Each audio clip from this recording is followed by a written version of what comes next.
Okay, so this is the Unit 7 study guide for the coordinate plane. This is just going to be me quickly going through this with you guys. I just want to make sure that you have a basic understanding of the rest of the unit in general. So all I'm going to do is I'm just going to get through this as quick as possible. Obviously, you can pause if you need to as we go along.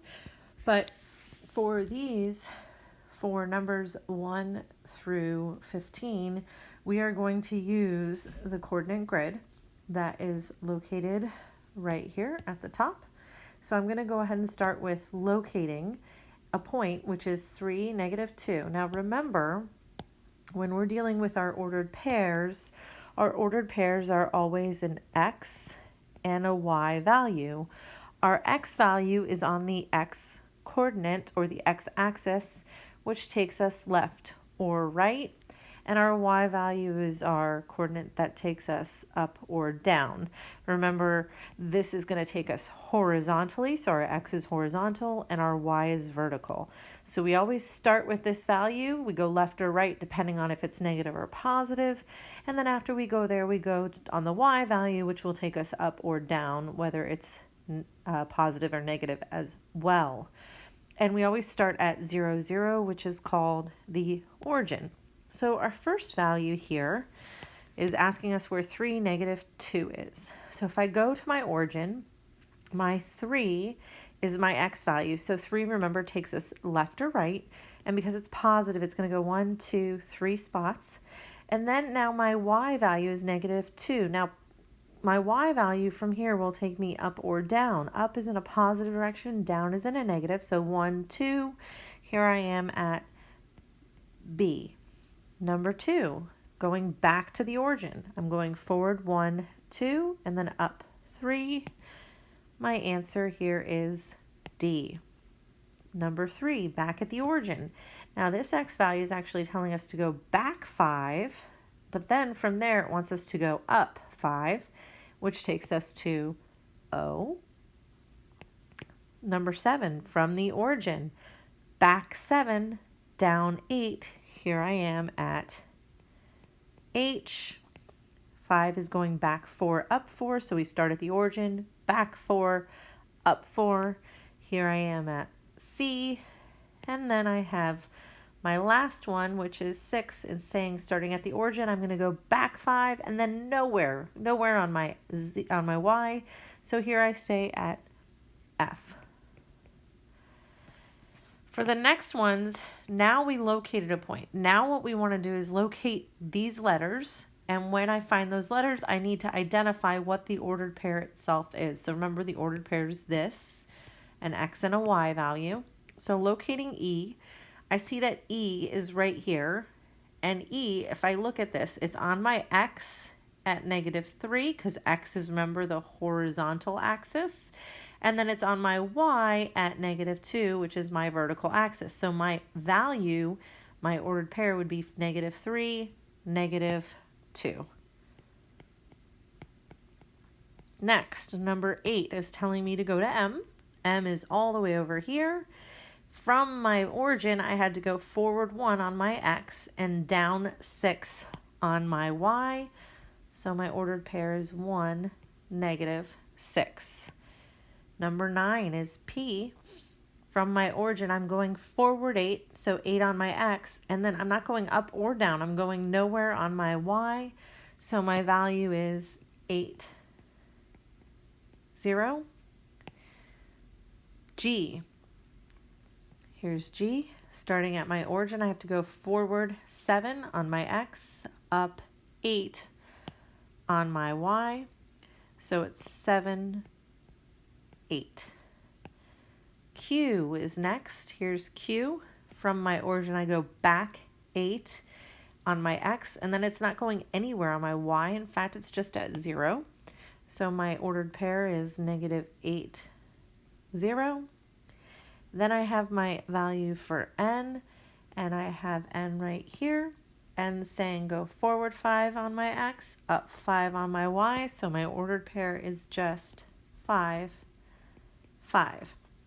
Now for the next 3 problems, it wants me to plot the coordinates, the points on the coordinate grid and label with the letter. So that means I'm going to go ahead and find -6, -3. So I'm going to go back 6 and then down 3.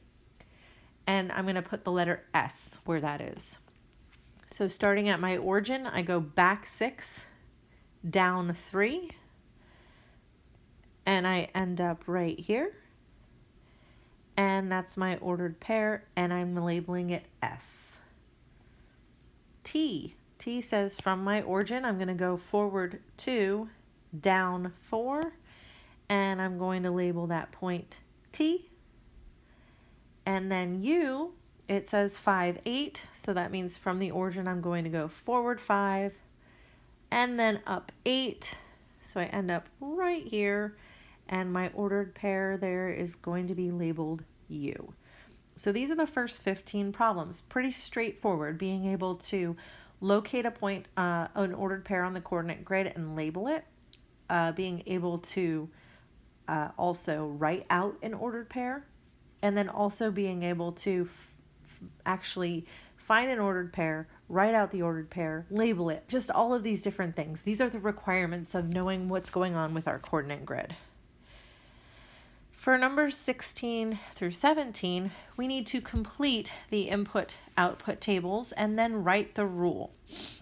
So I see that when I plug in 25, I'm getting out 15. And when I plug in 40, I'm getting out 30. I don't actually really know what I'm getting here, but I see what's happening. It looks like going from 25 to 15, it's actually subtracting 10. And I'll double check that. From 40 to 30, it is also subtracting 10. So that means my input, remember my input is always my X value. And then remember what I get out is usually always my Y value. So when I plug in whatever number it is and I subtract 10, it's going to give me the value. So meaning 25 would plug in here. If 25 minus 10 is 15, I did this correctly. Just like if I plug in 40 for X, 40 minus 10 should give me 30. So now I should just be able to take this 30, plug it in. 30 minus 10 is 20. 35 minus 10 is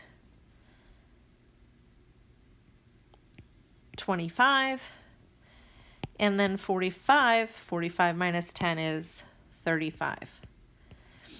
So that's how we complete the input-output table and then write the rule. Next, I have my input, my output. It looks like to get from 2 to 14, I'm adding 12, but I want to make sure to get from 8 to 20, I'm also adding 12. And sure enough, it is. So that means from here to here, it's just plus 12, just like here to here is plus 12. So that means when I plug in my input and I add 12 to it, it's going to give me what my output is. So if I plug in 4 here, 4 plus 12 is 16. If I plug in the 6 here, 6 plus 12 is 18.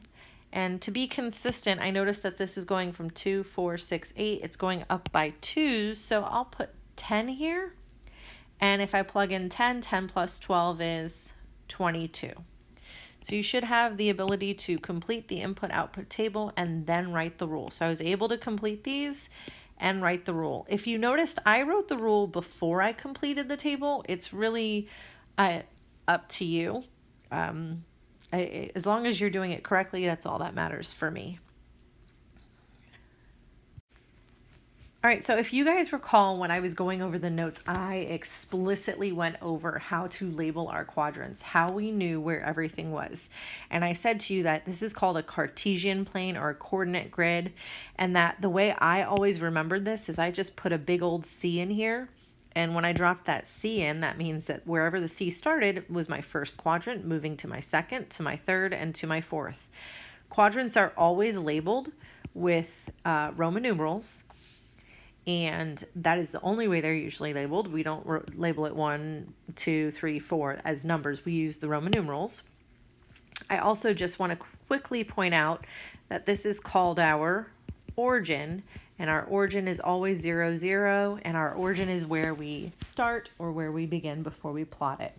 So now for numbers 18 through 22, it wants to know what quadrant or axis we are on or in. So for the first one, I actually can quickly go over. We did go over that these ordered pairs in the first quadrant are always positive, positive. These ones in the second are always negative, positive. In the third, it's always negative, negative. And in the fourth, it's always positive, negative. I'm going to look at these also just to make sure that I did this right. So my x is -4, so back 4, and then up 5, I end up here in the second quadrant. It's sure enough a negative and a positive, so I'm in quadrant 2. 3, 5. Forward 3, up 5, it's positive, positive. Sure enough, I'm in quadrant 1. 4, -8, forward 4, down 8, positive, negative. I'm in quadrant 4. Then I have -6, 0. So I have -6, 0. So I'm going back 6, and then I'm going nowhere on my y. I'm actually not in a quadrant at all. I'm on an axis. This axis right here is just my x-axis. So I'm going to label that I'm at the x-axis. And then for number 22, this is supposed to be a comma, so I apologize. It says, in which quadrant or axis is 0, 0? 0, 0, remember that's our origin. That's not really in a quadrant or on a specific axis. So I'm just going to state that it's the origin. And in parentheses, I'll put where x and y axis intersect. I mean, that's a lot of extra information, but it's enough information to help me out. So for 23 through 27, this is the vocabulary. We're going to write the word to fill in the blank below. So we have the words origin, x-axis, René Descartes, ordered pair, y-axis. The first one says the mathematician who created the coordinate plane. Well, guess what? Origin, x-axis, ordered pair, y-axis, not mathematicians, but René Descartes is. So all I'm going to do is I'm going to take this and I'm going to put it right here. That one's pretty self-explanatory. That's the only name in the whole thing. So we actually just went over the next one. It says the center of the coordinate plane located at 0, 0. We called that the origin. We also said that is where we begin. Origin is taken care of. Horizontal axis. The way I remember horizontal is I think about when I look outside and I see the sun rising over the ocean. Let me get that a little bit waved. That's called our horizon. So horizon, that's horizontal. It always takes us from left to right. And our x-axis is actually the one that always takes us from left to right. And if you think about it, when we're first learning about plotting numbers, we learn about plotting them on a number line. A number line always goes from left to right, which is actually technically our x-axis. Remember, our number line looks just like this. This is a number line.